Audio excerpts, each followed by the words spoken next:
Europe 1. Jean-Marc Morandini. Et le fait média du jour, c'est donc le comédien Philippe Torreton sous le feu des critiques après sa tribune très virulente mardi contre l'exil fiscal de Gérard Depardieu. Eh bien, Philippe Torreton est la cible de violentes répliques de la part de certains collègues du show business et collègues de Gérard Depardieu. Au passage, avec nous, Bastien Millot. Bonjour Bastien. Bonjour Jean-Marc. Et c'est vrai que c'est Catherine Deneuve qui montre le créneau aujourd'hui. Et oui, on va en parler dans un instant. Les lecteurs de magazines télé auront remarqué que les sagas de Noël n'existent plus sur les différentes chaînes, mais heureusement, l'affaire Depardieu qui n'en finit plus est là pour pallier ce manque. Alors, résumé des épisodes précédents pour ceux qui en auraient raté, l'annonce de l'exil fiscal de Depardieu avait déclenché des réactions très critiques avec des mots extrêmement virulents, désertion, déchéance, minables la plupart du temps émanant de personnalités politiques. Et puis, dans cette curée médiatique mardi, une tribune du comédien Philippe Torreton, publiée par Libération, aurait pu presque passer inaperçue si elle n'avait pas été aussi déplacée. Alors, qu'est-ce qu'il fait Philippe Torreton dans cette tribune? Eh bien, il commence par une attaque frontale. Il tutoie Gérard Depardieu. Il lui dit « Tu ne veux plus être français, tu quittes le navire France en pleine tempête, tu vends tes biens et tu pars avec ton magot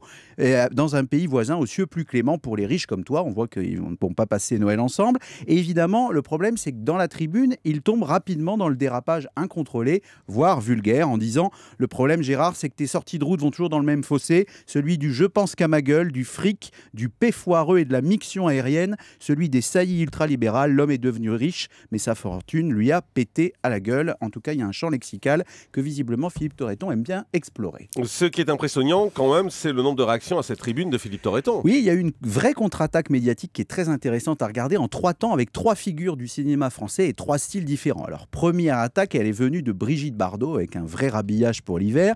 Elle a dit dans une lettre à l'AFP que Philippe Torreton, inconnu au bataillon des célébrités, garde son venin, sa vulgarité, sa médiocrité et sa jalousie pour insulter ceux qui en valent la peine, comme ça c'était fait. Ensuite, on a eu le style Fabrice Lucchini, tout en fiel, qui lui a aussi attaqué Torreton en disant « Depardieu, c'est un ami ». Par contre, ceux qui jugent Depardieu, surtout s'ils sont acteurs, ils devraient juger aussi leur filmographie.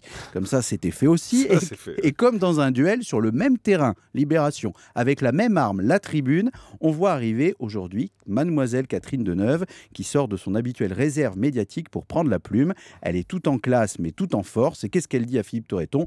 Monsieur Torreton, ce n'est pas tant Gérard Depardieu que je viens défendre, mais plutôt vous que je viens interroger. De quel droit semblez-vous animer votre vindicte salissante? C'est un homme vacillant que vous attaquez. Qu'auriez-vous fait en 1789? En clair, Bastien, j'ai quand même l'impression que la sortie de Philippe Torreton s'est totalement retournée contre lui. Ah oui, Jean-Marc, on peut le dire aujourd'hui, l'affaire Depardieu est devenue l'affaire Torreton. L'opinion publique ne porte peut-être pas dans son cœur les exilés fiscaux, mais elle n'aime pas non plus les donneurs de leçons, et Philippe Torreton l'a un peu oublié dans sa charge. Et Depardieu, qui apparaissait bien seul la semaine dernière, maintenant obtient le soutien répété de ses partenaires à l'écran. Souhaitons que la trêve des confiseurs qui approche à grands pas soit aussi celle des acteurs, que l'on ne pensait pas si prompt à s'enguirlander par presse interposée. Merci beaucoup Bastien Millot pour cette chronique tout en allusion à Noël.